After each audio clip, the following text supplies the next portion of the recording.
Zoher Rouis, secrétaire exécutif du parti politique Jil Jadid. Zoher Rouis, bonjour. Bonjour. Merci d'avoir accepté notre invitation. Alors, première question, pourquoi les 23 personnalités sollicitées par Abdelkader Ben Salah ont refusé au fond d'ouvrir le dialogue pour l'organisation de la prochaine élection en Algérie? En fait, pour être tout à fait juste, c'est le panel de 6 personnes coordonné par Karim Younes qui a proposé d'élargir le panel à d'autres personnalités, et en proposant une liste additionnelle de 23 personnes.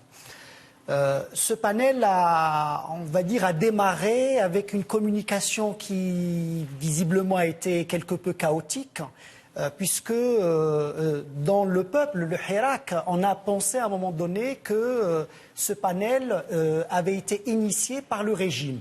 Or, les membres du panel ont déclaré eux-mêmes qu'ils se sont autodésignés pour faire de la médiation. Et donc, quand on est médiateur, on n'est par définition ni pour une partie ni pour l'autre. C'est comme ça qu'on peut réussir sa mission.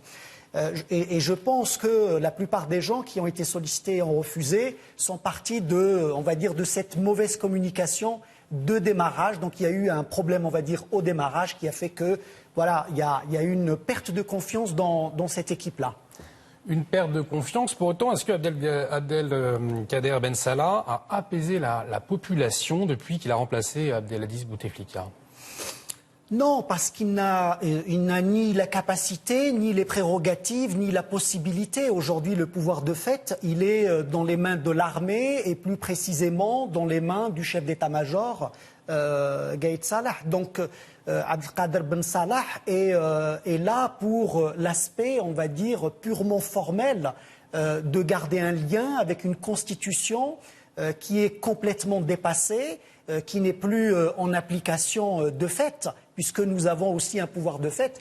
Donc il ne peut pas apaiser. En revanche, lorsqu'il a reçu les 6 membres du panel, il s'est engagé à prendre en charge les préalables qui ont été posés par le panel avant d'engager quoi que ce soit avec l'opposition pour qu'il y ait un démarrage d'une négociation avec un objectif de cette négociation qui doit être le départ de ce régime pour remettre le pouvoir au peuple, puisque c'est ce que demandent les Algériens depuis le 22 février.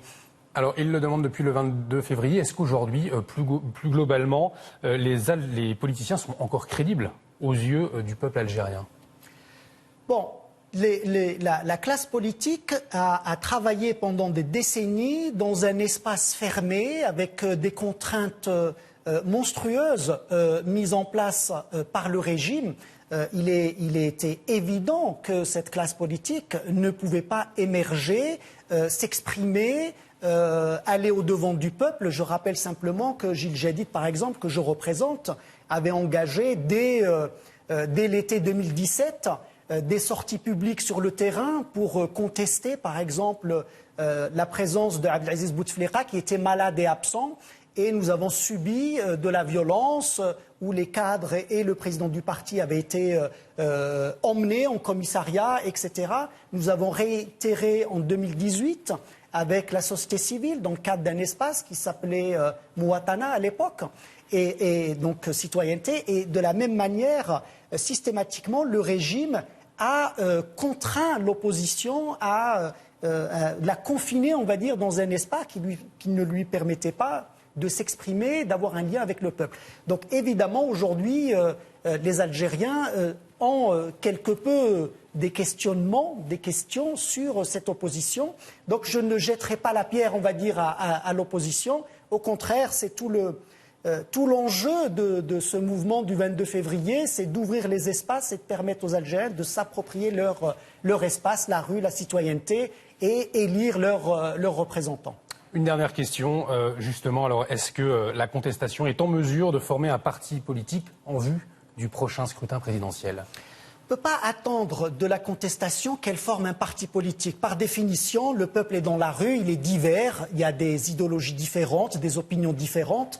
Donc l'objectif vraiment du Hirak, ce qu'on appelle le Hirak du 22 février, n'est pas de reconstituer un nouveau parti unique, mais plutôt de pousser vers la démocratisation et la libéralisation du pays. Zoher Rouis, merci beaucoup. Je rappelle que vous êtes secrétaire exécutif du parti Jil Jadid. Merci.